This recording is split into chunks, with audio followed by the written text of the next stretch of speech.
Bonjour, aujourd'hui je vous propose un petit tutoriel très court et relativement simple mais qui rendra peut-être service à quelques-uns d'entre vous, ceux qui possèdent notamment Photoshop, si comme moi vous avez pris la licence permanente pour Photoshop et Lightroom CC. Voilà, il arrive assez fréquemment qu'on ait des photos pour lesquelles on veut améliorer un peu la netteté. Et ben en fait, c'est pas toujours évident d'augmenter la netteté d'une image sans introduire des artefacts ou toutes sortes de défauts. Donc bah, je vous propose quelque chose, une petite manip qu'on m'avait apprise, un petit truc qui est assez simple et qui améliore pas mal la qualité de vos images, notamment au niveau du micro-contraste et de la netteté. Voilà, alors on va ouvrir un fichier.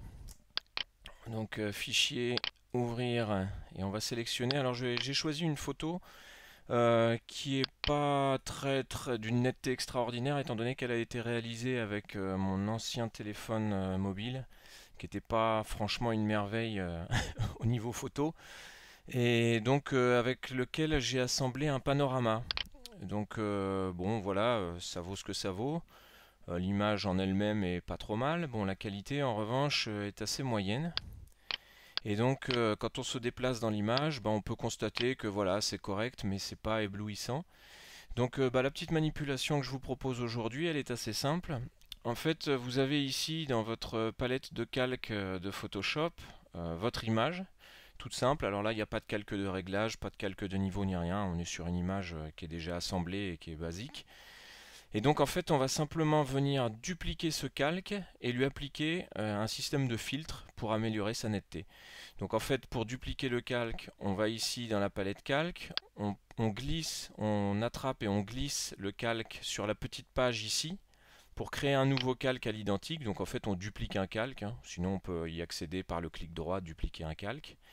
Donc on se retrouve avec deux fois le même calque affiché. Ce calque qu'on vient de créer, on va le modifier ici, on va modifier en fait son mode d'affichage.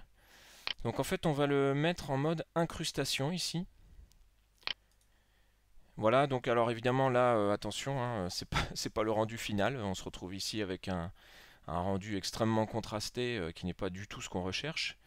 Mais une fois qu'on l'a passé en mode incrustation, ça va nous permettre d'aller en haut dans la barre de menu. Dans le menu filtre, on va aller chercher ici dans la rubrique divers. Alors bon, il faut s'en souvenir, c'est pas forcément évident à retenir, mais bon, voilà, divers. Et dans la rubrique divers, filtre divers, on a passe haut. Donc on va sélectionner passe haut. Voilà. Et donc on va accéder ici. En fait, voilà l'image telle qu'elle est à l'origine, donc pas forcément très nette.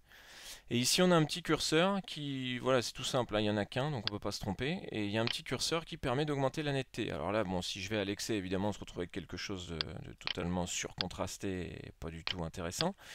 Mais si on reste dans la finesse, alors en général, ça se situe pour une photo de 12-16 millions de pixels dans ces eaux-là, on va se retrouver aux alentours de 1,5 pixels, enfin des choses comme ça. Alors là, il n'y a pas de règle exacte.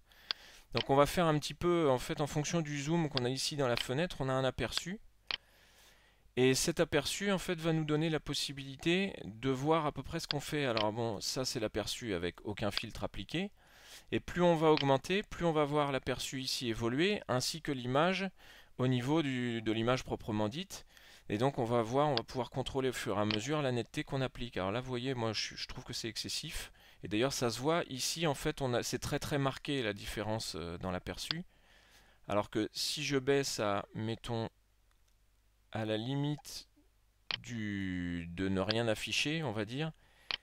Ici, par exemple, on peut estimer qu'on a une bonne netteté. Alors, on le voit ici parce que l'artefact n'est pas trop présent dans la petite fenêtre, c'est-à-dire qu'on voit que le contraste commence à apparaître, mais on n'a pas de marge, de frange, vous voyez, des bascules comme ça, là, avec des espèces de tons qui changent de couleur et tout. Donc on va dire que pour cette image-là, par exemple, 1,5 a l'air d'être une valeur assez intéressante, et puis on peut le contrôler ici, dans notre fenêtre principale. Alors sachez quand même que quand vous voulez contrôler dans Photoshop la netteté d'une image ou son contraste et tout, l'idéal est d'être à 100%, notamment pour la netteté. Donc ici on peut aller dans le coin en bas à gauche, où il y a écrit là pour le moment 62,66%. On double-clique pour sélectionner la valeur, et on va mettre 100% tout rond. Voilà, et en fait, bah, ça nous permet de contrôler l'image à sa vraie valeur, à 100%. Si vous voulez ici contrôler que ce que vous avez fait est bon, donc bah, on peut naviguer dans l'image, hein. Donc je vous rappelle que pour naviguer dans l'image zoomée, il vous suffit de faire la barre espace et de cliquer glisser avec la petite main, hein. Et puis ça vous permet, voilà, de vérifier un petit peu si la netteté vous paraît bien, si elle n'est pas excessive non plus, parce que c'est pas l'idée n'est pas non plus d'obtenir une netteté excessive avec du grain éventuellement lié au bruit qui va augmenter, etc., etc. Et si vous voulez bah, effectuer un dernier contrôle, c'est toujours sympa. Moi, je vérifie toujours de cette manière-là pour comparer avec l'original. Bah, et en fait, il vous suffit dans la palette de calque, donc ici on va revenir dans la palette de calque, bah, de décocher le calque que vous avez rajouté. Et comme ça, vous pouvez avoir un aperçu de l'avant-après en quelque sorte. Et donc bah, ici, si je décoche, voilà l'image telle qu'elle était au départ. Et voilà l'image telle qu'elle est une fois accentuée. C'est pas très violent comme différence. J'espère que ça se voit sur la vidéo. Mais bah, ça fait la différence. Alors après, là, je dirais que le seul bémol de cette petite méthode-là, c'est que il faut l'adapter en fonction d'un affichage écran ou d'un tirage papier par exemple ou d'un agrandissement. Voilà, il faut y prêter attention parce que autant on va avoir tendance des fois à accentuer un peu de manière excessive quand c'est pour de l'affichage écran parce que bon l'affichage écran le tolère, autant sur un tirage papier ou éventuellement même un agrandissement, trop accentuer une image peut aussi rajouter trop de contraste et rendre l'image pas très agréable à regarder, quoi. Voilà, donc c'est à utiliser, je dirais, intelligemment.